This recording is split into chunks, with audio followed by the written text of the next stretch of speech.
Hello, I'm Rory O'Connor and I lead the Suicidal Behaviour Research Laboratory at the University of Glasgow. So the aim of this podcast is to talk about the refined version of the integrated motivational-volitional model, which I published originally in 2011. And now alongside Olivia Kirtley, I've published a refined version of it in 2018 and it's published in Philosophical Transactions of the Royal Society, Part B, which is available online, open access, so you can get it at our website, suicideresearch.info, or at the journal's homepage. So before I give you some detail in terms of the updates and what we've changed in respect to the model, I'll just give you a very brief overview, which you can see from the slide here. So in essence, it's a three-part model. So we've got, it's a tripartite model. We've got the pre-motivational phase on the left-hand side. And that really just outlines the context in which suicidal thinking and behaviour may emerge. So it's a combination of diathesis, vulnerability factors, stressors, negative life events, as well as environmental influences, given that we know that suicide most often occurs in a context of disadvantage. But the key parts of the model, to my mind, are the motivational phase, which is that central portion, and then on the right-hand side, the volitional phase.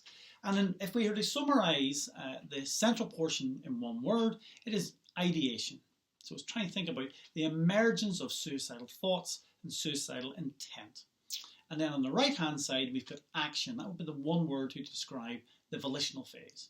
And in essence, what the IMV model is trying to do is understand the emergence of suicidal thinking and how that suicidal thinking, sadly for so many, leads to the acting on those thoughts, going from thinking about suicide to attempting suicide or dying by suicide. So in that context, it's an ideation to action model, consistent with the sort of new developments in the field. So the central plank of the model is this idea that suicidal thoughts emerge, or more likely to emerge, if you're feeling defeated and or humiliated from which you cannot escape. This sense of unbearable entrapment, and entrapment is a sort of key driver for the emergence of suicidal thoughts.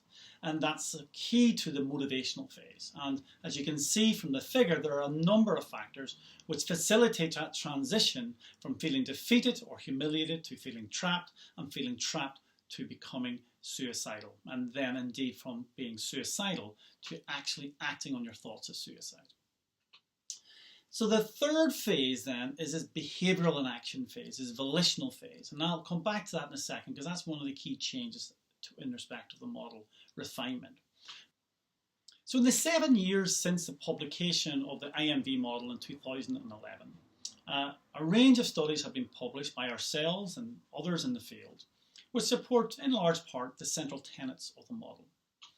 But the 2018 version, what it tries to do is to acknowledge sort of the learnings and the things that accumulated knowledge since the publication of the model in 2011. And so the changes or the refinements in the model are twofold in essence. First of all, we recognise the often cyclical nature of suicidal thinking and suicide attempts. We know that for many people, they have thoughts of suicide that was then transitioned to a suicide attempt and then back to suicidal thoughts. It's recognising that's not a static process, it's a dynamic process. And albeit we've presented the IMV model as a linear pathway, we have to recognise that for many, many people, suicidal risk is not linear, it's constant and it's repeated over time. So that's the first big change, and that's recognised now by this sort of, you can see there's a diagrammatic representation going from thinking of thoughts of suicide into suicide attempts and background. So the second update to the model, in essence, is with respect to the volitional phase of the model. So phase 3, going from thinking about suicide to acting on your thoughts, this notion of the ideation to action framework. And what we've done there is we've expanded what was there previously. So it hasn't changed in that respect, it's just become more specified. And indeed what we now have are, we outline 8 volitional moderators, so 8 factors that we see as key to understanding the transition from thinking about suicide to attempting suicide. So that's facilitating or impeding going from thoughts to action. And these 8 key factors we've known about for many years in some respects. Some of them are really well established and some of them are newer than others. So the first one is access to the means of suicide. We know that if somebody has access to the means of suicide, they're much more likely to act on their thoughts. Second is planning. It's drawing on these sort of implementation intentions idea, this identification of the situations which people are tempted or triggered into potentially becoming suicidal and then acting on their thoughts. And what we're trying to get people to do is recognize that if somebody has formulated a plan, needless to say, their risk, the likelihood of them acting on their thoughts, attempting suicide, is elevated. The next is exposure to suicide of others. We know that people who are closely exposed to suicide, know others who have attempted suicide or died by suicide, their risk has increased. And we know that's both for family and for friends, and that's for all forms of suicidal behaviour. Fourth, impulsivity. Albeit the relationship between impulsivity and suicide risk is complicated, certainly for at least a subgroup of individuals, those individuals who have high levels of impulsivity are much more likely to act on their thoughts of suicide. And then the next two are really characterising Thomas Joyner's capability for suicide. So the first is physical pain sensitivity and physical tolerance. We think that individuals who attempt suicide, who die by suicide, their capacity to withstand physical pain is greater than those individuals who are not suicidal. And indeed, it's that physical capacity which maybe facilitates this transition from thinking to attempting suicide. And then the next is fearlessness. Fearlessness about dying. And again, the idea is that individuals who attempt suicide, who die by suicide, are significantly less fearful about dying. So they've overcome this life instinct, this preservation of life notion. And again, we've done work and others have done work to support the importance of fearlessness in the transition from thinking about suicide to attempting suicide. And then the second last, the penultimate sort of pillar in terms of the transition from thinking to attempting suicide is mental imagery. And that's an area which has received growing attention in mental health research in recent years, and in particular now in suicide research. And this idea that if you're imagining yourself as dying or dead, or what it would be like to be after you've died by suicide, the individuals who have higher levels of mental imagery are at increased risk of acting on their thoughts. And then last is past behaviour. We know that the single best predictor of any future behaviour is whether you've engaged in that behaviour previously, and suicide risk is no different. So past suicidal behaviour, irrespective of motive, so that includes non-suicidal, self-harm, as well as explicitly suicidal behaviour, high levels of those past behaviours increases the likelihood an individual will attempt suicide, and will attempt suicide arguably more frequently. So there are the sort of 8 key pillars of the volitional phase. So the last thing I would like to do in this podcast is to say something about the key premises that underpin the IMV model. So what we've done in the 2018 exposition is we've outlined 7 key premises.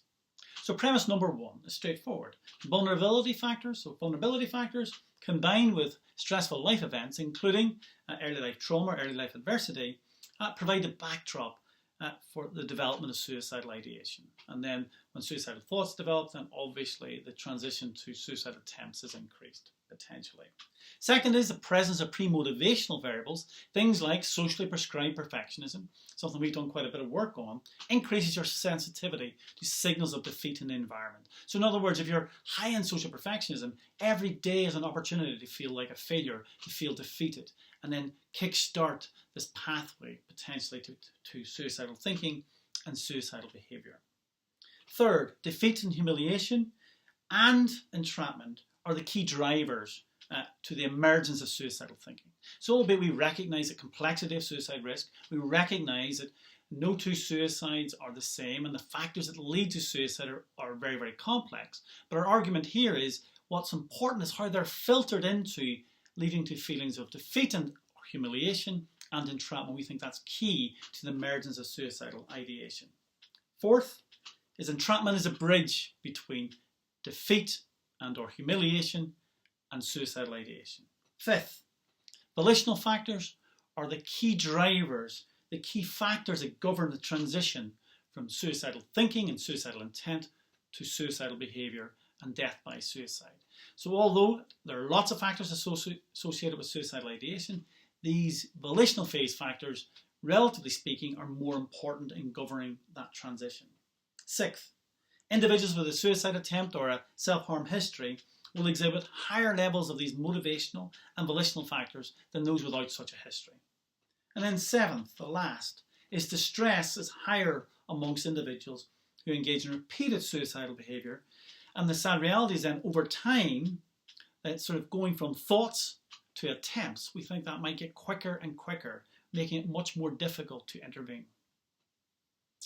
So that's it in essence. That's the sort of three key things I wanted to say about the model. First of all is this recognition of the cyclical nature and this fact that we know that suicidal thoughts wax and wane, and we know that going from suicidal thoughts to suicide attempts and back again is common for many people. Second, we outlined in more detail the volitional phase factors. So we've now got these 8 key pillars of suicidal action. And then third is we've outlined these 7 key premises. And we hope that the more detailed exposition of the model will lead to hopefully more research and continuing research looking at the integrated motivational-volitional model. And in addition to that, form the basis for the development of interventions. Because if we're to do anything, we don't want the IMV model to be a theoretical model in and of itself. We want it to form the basis for interventions which will help the most vulnerable. Thank you.